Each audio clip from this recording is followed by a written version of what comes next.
Hello there guys, and welcome to another one of my reviews. If you're a Renault fan, this is probably the most anticipated review you've been looking for in the past year or so, because this right here is the best Renault has to offer in today's market from my point of view and from their point of view, because this is their biggest, their most expensive and their most technologically advanced car at the moment.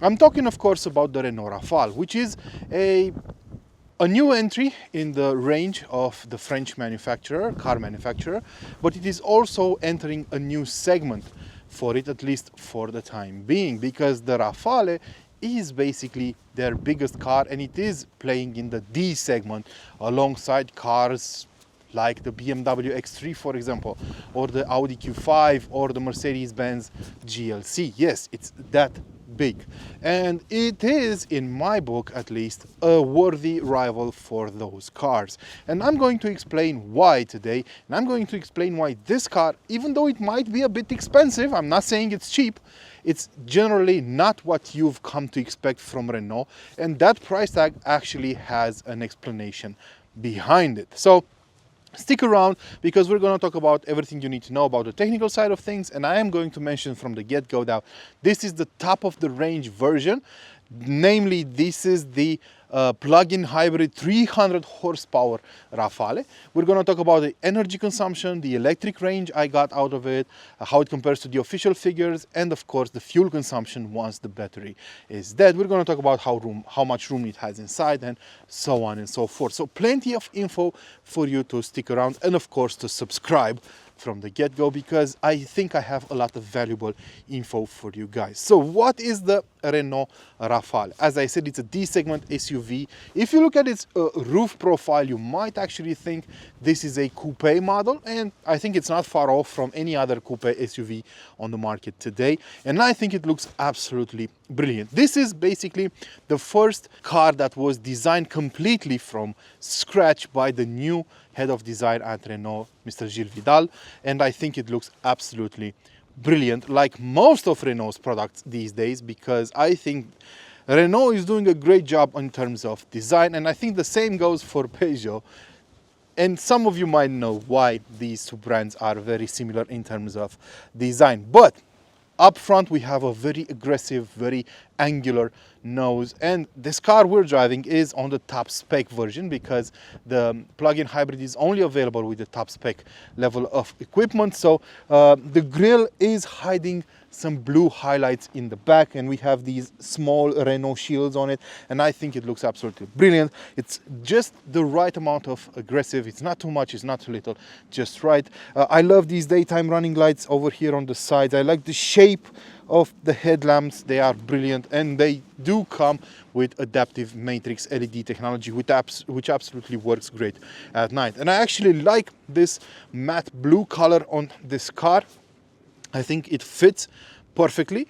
The problem is, just like you would notice with any other matte color on any other car, that it can scratch rather easily, and if it does, you cannot buff that out by polishing it. You cannot polish matte colors. So if you do get a scratch or a dent or anything like that, you'll have to repaint it, and a lot of the time the color will not match with the rest of the car. So while it looks great, I cannot wholeheartedly recommend this kind of color, because it might be tricky on the long run. But I actually like the wheels. Of course, they are done in two color combination, gloss black and matte gray, and they measure 21 inches, so they are quite big.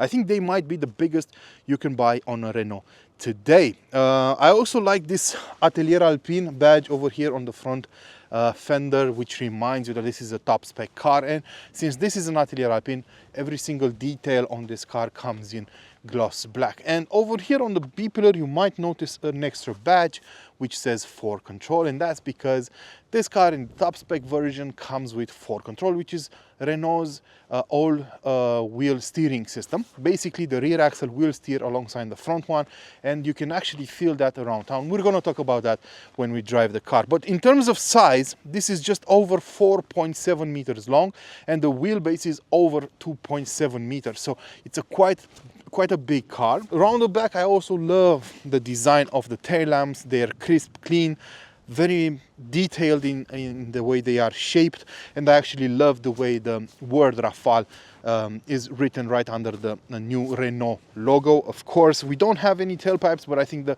rear end looks absolutely great, and we do have a spoiler over here for added downforce, if you will, at higher speeds. So I love the way this car looks. And let's talk about the name. You might have noticed that on the boot it's written in cursive. That's because it is inspired by a famous French, actually it was a warplane in the beginning in the 1930s, and now the French army still uses a Rafale, but it's a modern jet. So that's the inspiration for this car, and I think they have been inspired by the shape of the plane to create the design of this car. Overall, from me, it's a 10 plus in terms of looks, and I think Renault knows that, and it knows that a lot of customers will buy this car simply because it looks absolutely great.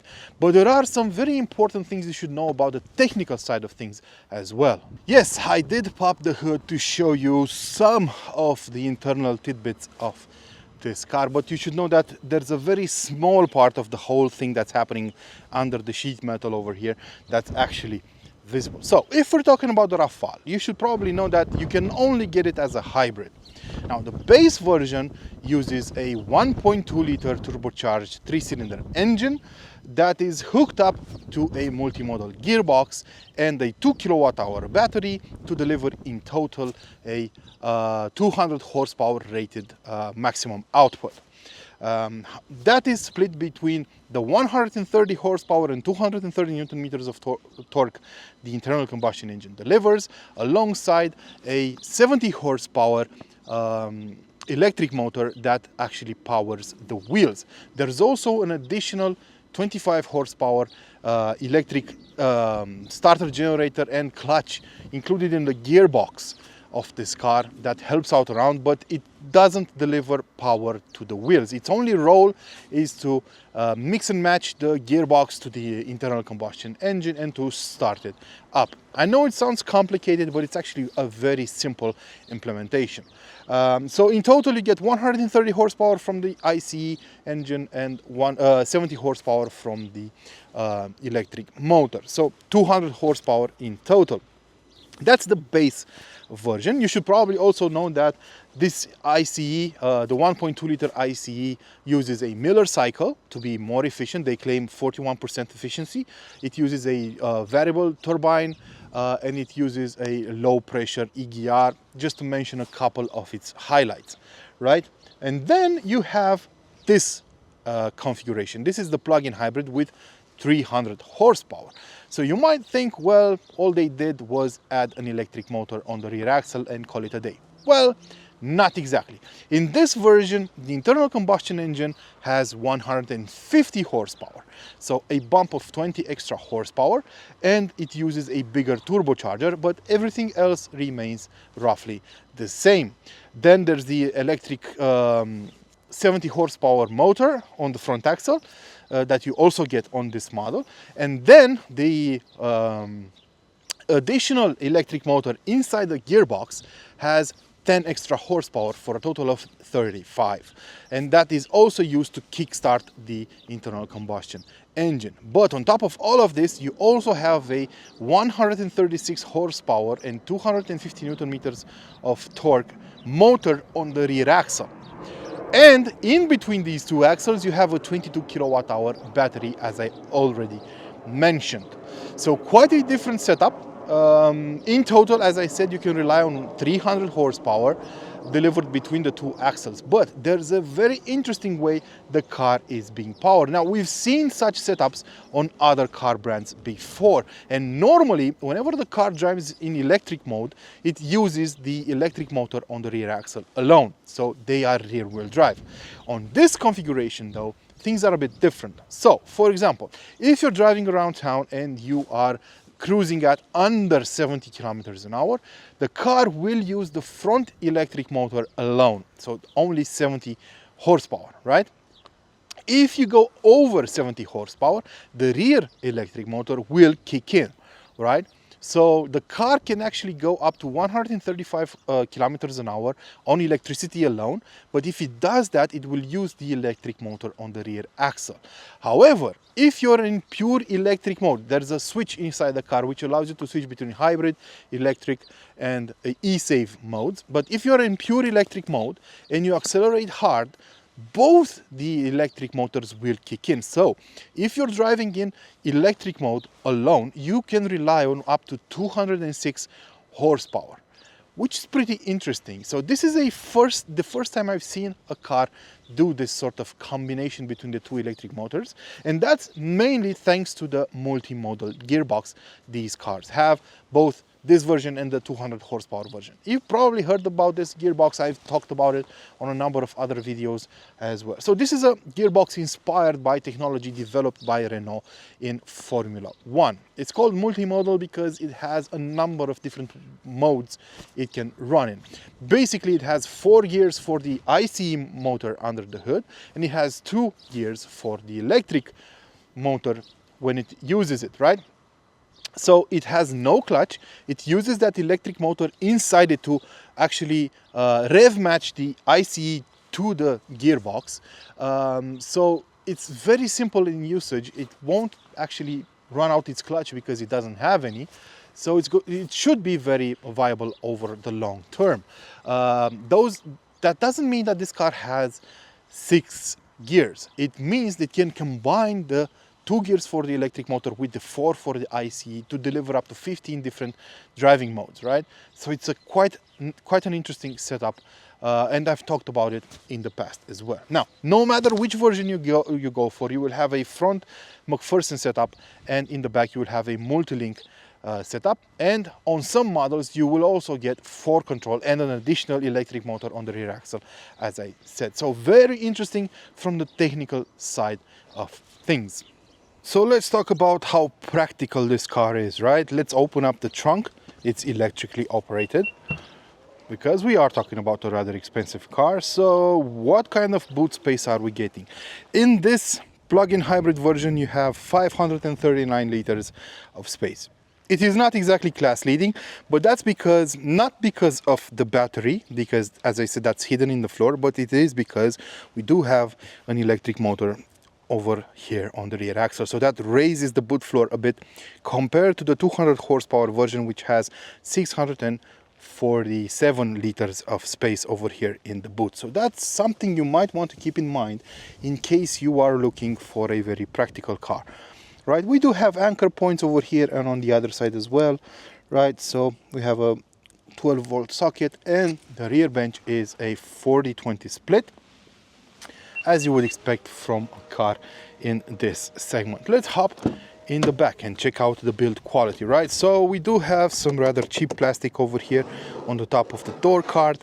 This is exactly ideal, but it is what it is.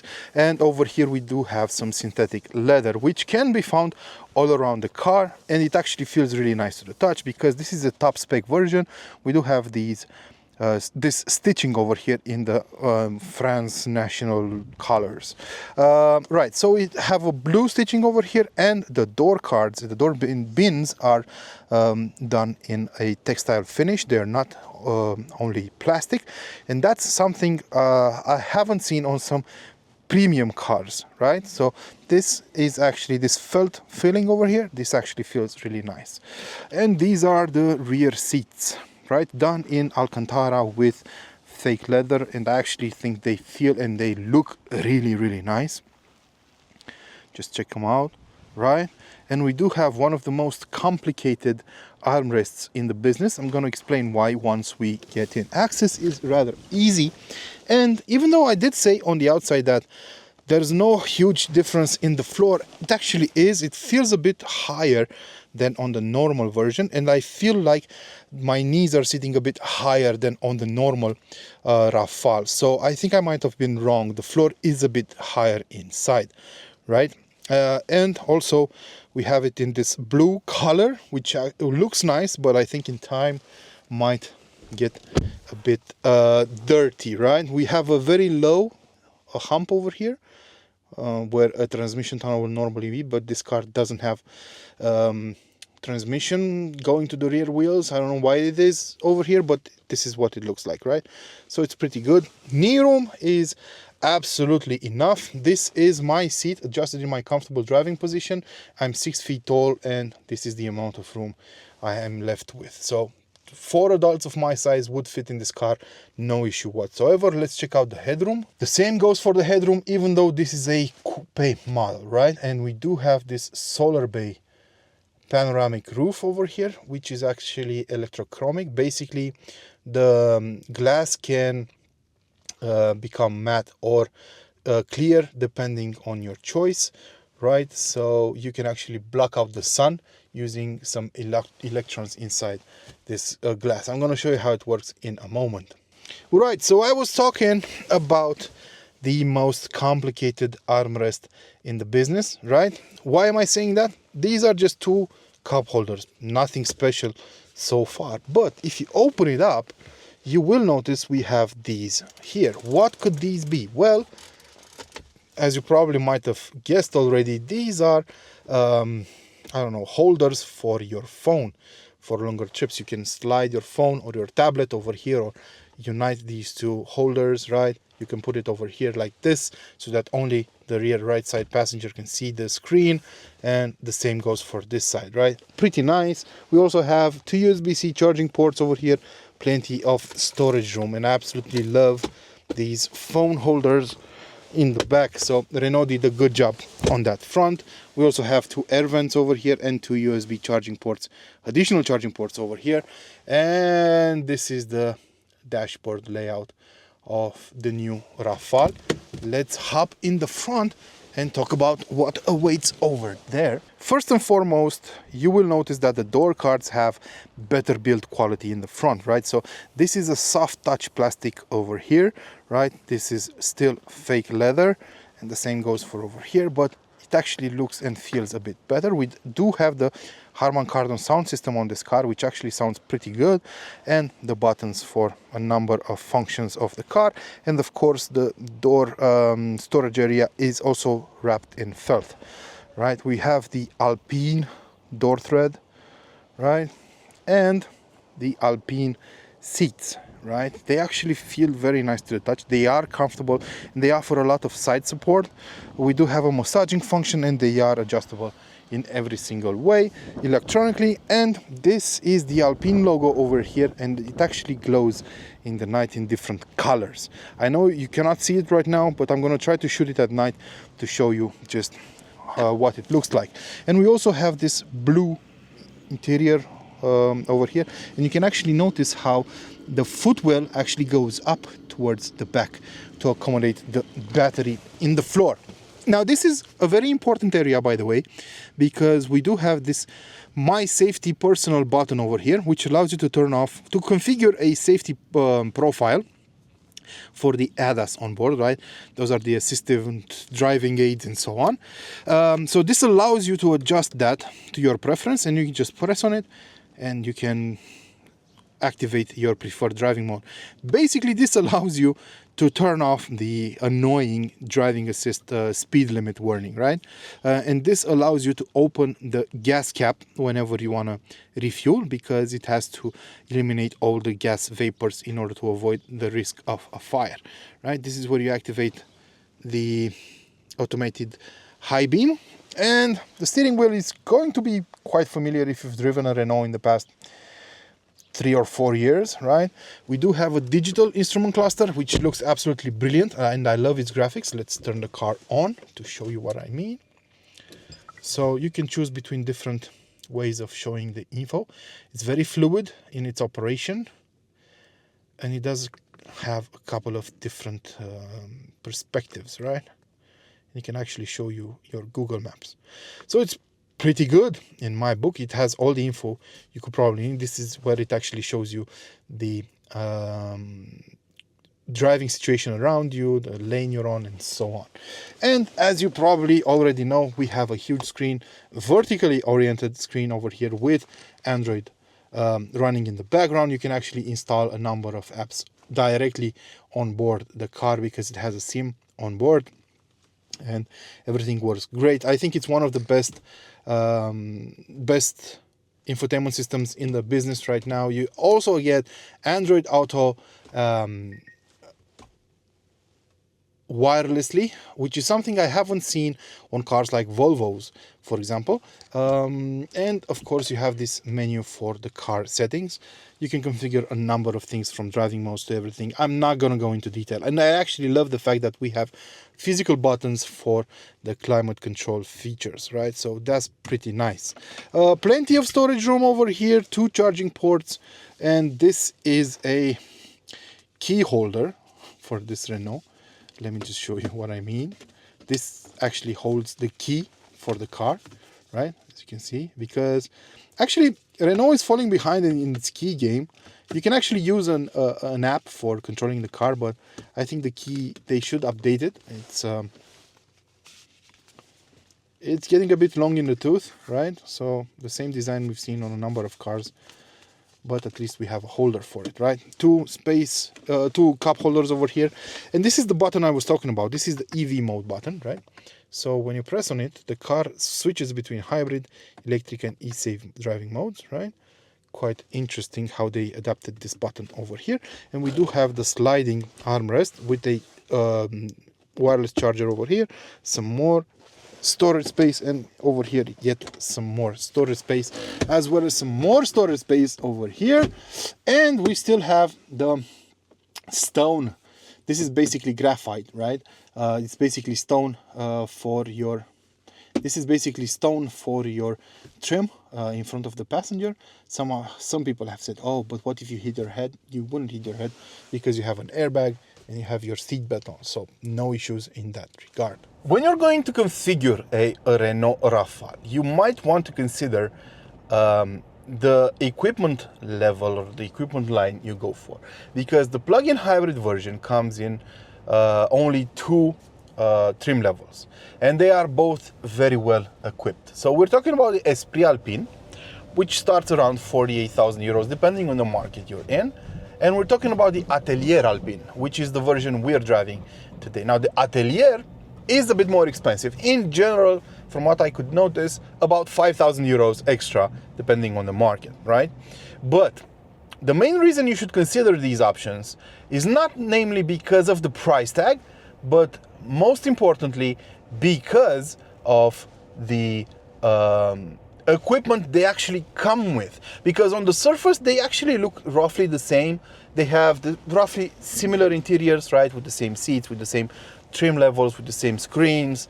On the outside, they look roughly the same. You can choose a different color and whatsoever. But there are some small differences. For example, the Atelier Alpine comes with 21-inch wheels in standard, whereas the Esprit Alpine comes with 20-inch wheels. So that's a dead giveaway, but you can also get 21-inch wheels on the Esprit Alpine as well. So the differences on the surface are quite small, and the options you get are quite similar, but there are some big differences in terms of the technology you get underneath it all. Because the Atelier Alpine comes with a couple of extra things that are supposed to make the car a bit sportier. Atelier Alpine comes from the fact that this version was tuned in the shop. Atelier means shop in French, by the sporty division of the Renault brand. That's Alpine, right? So that means this version, the one we're driving, comes with adaptive suspension, which can be modulated using the driving modes, right? You can make it stiffer and so on, but it can also adjust itself in comfort mode depending on the driving road you're in. So it has a camera over here that scans the road ahead and adapts the suspension depending on the road surface. So if it's a bad surface, it will automatically loosen up the dampers to make the ride a bit more comfy. You also get stiffer anti-roll bars on this version. You get the 21-inch wheels, as I said, and you get a different setup for the 4Control system, which can be adapted to be more dynamic, to work in a sportier manner, or to be a bit more chill, which is something you cannot do on the Esprit Alpine version. So these differences are essential, but as I said, not necessarily because of the price tag, but because of what you're expecting from a car. Because if you're buying the Rafale to be a comfortable cruiser with a very low energy consumption, you should probably get the Esprit Alpine. If you're buying it to be a sportier experience, you should also be aware of the fact that it's going to be less comfortable. I'm not saying this car is not comfortable. I think the suspension is doing a great job. But if you're getting the if you're getting the Atelier Alpine like we're driving, it's going to be a bit stiffer around the edges, but it will have a more rewarding driving experience. Now, normally when you think about the Rafale, you don't really think about a sporty car. At least I don't. I think about a comfortable fashion statement, if you will, with a very low energy consumption, right? Well, I was actually misled in thinking that way. And that's because this car is actually fun to drive. So it really curves really well. It keeps its composure rather nicely. It has its weight down low, and the 4Control system actually really helps out in the corners. It's very fun to drive. It has instant torque from the 2 electric motors. And by the way, when you press hard on the go faster pedal, you can rely on 200 horsepower, right? 70 from the engine up, from the motor up front, and 136 from the one in the back. So you have plenty of oomph to get going. Actually, you kind of forget that you only have a 1.2 liter motor under the hood a lot of the time. And that's because the ICE only kicks in whenever the car basically needs to top up the power reserve. It needs more than 200 horsepower, or when the battery runs really low and it has to kick in to feed some energy into it. But other than that, you rarely ever have to use it. So it's a really fun car to drive if you want it to be that. But it can also be very comfortable, and if you want that, I would probably go for the Esprit Alpine. Now, you're probably really curious about the real life range of this car and the fuel consumption, right? So Renault says this car with the 22 kilowatt hour battery should be able to do about 100 kilometers with a full charge. I managed to get 78 before the engine kicked in. So that's pretty good. That's 78% of the claim. To be honest, I am driving it in a very busy city, in Bucharest, which is very crowded, and the average speed was around 15 kilometers an hour. So yeah, that's a pretty good result. I think you could get really close to the claimed range in different conditions. Now, for the first 100 kilometers covered, the average fuel consumption recorded by the car was 1.3 liters, which is pretty good. Then I drove the car without the battery charged, right? Relying solely on the ICE under the hood. But you should probably know, and you probably already do, that when you drive the car with zero electric range, the car still drives like a hybrid. So setting off will be done electrically and so on. It still has a buffer in the battery for those situations. But using the ICE alone, theoretically, I got a fuel consumption of about 6.5 around town, which is pretty good considering the power this car has and the size and the traffic and so on. I think it did pretty well. So overall, I thoroughly enjoyed my time with the car around town, and I think it's more fun to drive than people suspect. I find it very comfortable. I find the driver assistance really useful. For example, I'm going to turn on the cruise control system. So it actually works great in this heavy traffic. It accelerates on its own, it brakes on its own, and keeps you in lane. It works really nicely. But let's go outside the city limits and see how the car behaves over there, and if you can actually take it for longer trips.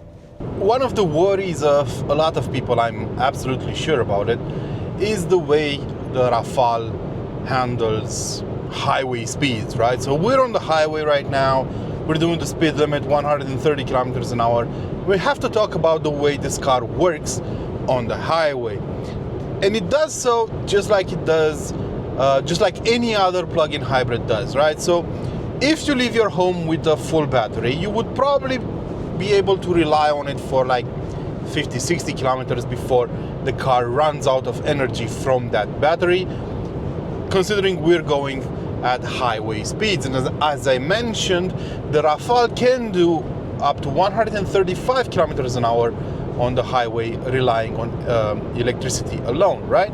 But then you will have to rely on the ICE engine under the hood exclusively for the rest of your trip, which in this case is a 1.2 liter 3-cylinder 150 horsepower unit. And the electric motors will kick in only when you have to overtake or on very hard acceleration. So what I'm going to do now is I'm going to replicate overtaking a lorry or a truck. We're on the highway, we're doing about 90 kilometers an hour, so let's overtake. Whoopsie. And we're doing almost 140 kilometers an hour. So it's a very lively car on the highway as well. You can rely on the entire power this powertrain can deliver, because the battery in the floor always has a buffer of energy, always has some energy for you to have all the power you need at your disposal. So that's not going to be an issue. Overtaking will not be an issue. And of course, keeping let me switch back to comfort mode because the highway surface is getting a bit too stiff. So basically you won't have any issues on the highway whatsoever. So overtaking will be easily done because you still have 300 horsepower at your disposal anytime you will need them. And for maintaining the highway speeds, right, 120, 130, depending on where you're watching this video from, you have enough power in that small 3-cylinder engine under the hood. The good part is the fact that the engine will be running constantly, so it won't be kicking in and kicking out, you know, turning on and turning off. So you won't feel any annoying vibrations in the cabin. You barely even notice it is running. So yeah, it is running. You feel a slight vibration inside the cabin, but no noise or anything related to the fact that you have a humming ICE under the hood. It's very refined actually. You don't feel annoying vibrations. You feel some vibrations because of course you have an ICE under the hood, but other than that it's very refined overall. And even when you accelerate hard, you don't really notice that ICE under the hood because most of the acceleration is done using electric power and the electric motors. But you probably also notice that there's a lot more noise overall inside the cabin. And yes, it is a bit noisier at highway speeds. What I did was I measured the level of noise inside this cabin at 130 kilometers an hour with my free sound meter app on my phone. It's the most I can do. And I can compare it to a 7 Series, for example. Not too long ago, I had a BMW 740D for testing purposes. I had the E53 AMG, the M5. All three of those cars recorded 78 decibels on the highway. The Rafale recorded an average of 79 decibels. So it's a bit louder inside compared to those cars. But it's not that annoying as you may consider. Also, I'm doing this with everything turned off inside the cabin, so no music or whatsoever, but we do have the Harman Kardon sound system on this car. It's doing a pretty good job, and if you turn it on, you will muffle a lot of that noise out. So what's the takeaway regarding the Renault Rafale? If you ask me, I think it's a brilliant car. At the moment, it is the most powerful Renault you can buy. It is the most advanced, the most comfortable, the most luxurious, and so on. So of course it's going to be the most expensive. In this configuration that you see right here on the Romanian market, the price for this version, the Atelier Alpine, with every option ticked on, it's not, you don't have a lot of options left once you tick the Atelier Alpine option. So basically the starting price for this version is 48,000 euros for the Esprit Alpine. The Atelier Alpine goes up to 53,000 euros. And on top of that, we have the matte blue exterior color, which is an extra 2,000 euros. We have the Harman Kardon sound system, which is an extra 900 euros. We have the head-up display, which is an extra 700 euros. And we have the solar bay, which is another 1,500 euros. I would totally recommend getting all of them. And the price tag goes up to about 58,000 euros. There are some rebates on offer right now from Renault, and depending on where you live, the pricing may vary.